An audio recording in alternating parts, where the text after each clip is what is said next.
大家好，歡迎大家收睇呢條片，我係投訴先生。我想同各位分享下之前遇到有關保險投訴嘅問題。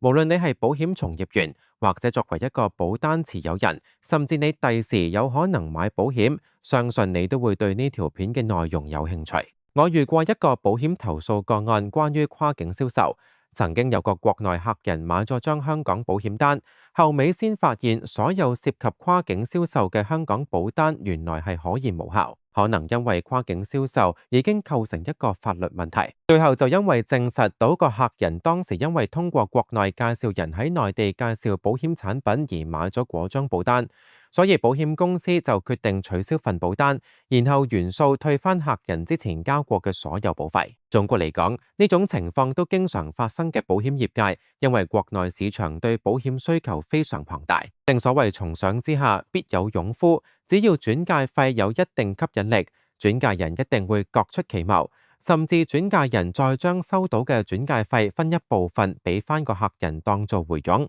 對本身已經有保險需求嘅客人嚟講，亦可以話相當有吸引力。但係可能客人唔知道呢個行為已經違反咗至少2個保險監管條例，所以監管機構都極力打擊呢類行為。另一個個案係關於隱瞞病歷投訴。客人早幾年前買咗張醫療單，不過當時個 agent 幫佢填健康申報時就同佢講，如果佢報咗自己曾經做過盲腸手術，張單就一定唔會批。相反，如果保險公司等批咗張單之後，再同保險公司補充就可以。客人當然依照個 agent 所講，作出咗虛假嘅健康聲明去買呢張單啦。幾年之後，個客入醫院需要索償，但俾保險公司拒絕，因為當保險公司收到某類型醫療索償，都會從幾個途徑去翻查客人之前有冇作出不實健康申報。最後，客人當然投訴，並且提出證據去證實申請保單當時有提供過醫療報告俾 agent，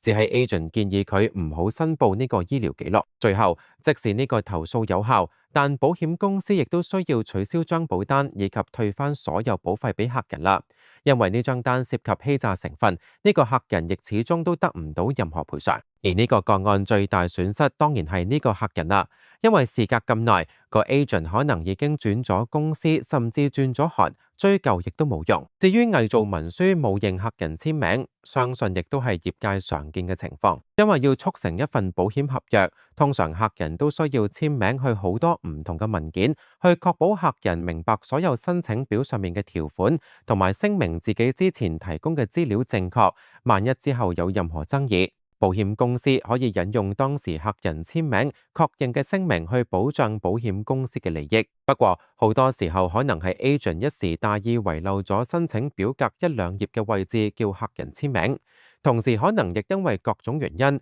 例如客人因為生活忙碌而唔得閒補簽，又或者 agent 驚客人對自己失去信心， agent 就會選擇搏一搏而冒充客人簽名。甚至有 agent 曾經想確保模仿客人簽名式樣嘅準確性，將客人曾經簽過嘅名印出嚟，放去漏簽嘅位置，原理等同電子簽名一樣。但其實呢種行為相當愚蠢。首先，呢個係嚴重嘅刑事罪行，根本唔值得為咗時間問題去選擇犯案。其次係保險公司或者細心嘅客人會遲早會發現呢個問題。究竟作為客人可以點樣防範呢種行為，而作為 agent 又應該點樣喺迫於無奈嘅情況下去避免呢種情況呢？歡迎留言分享或者私底下 WhatsApp 我91372053討論一下你哋個案。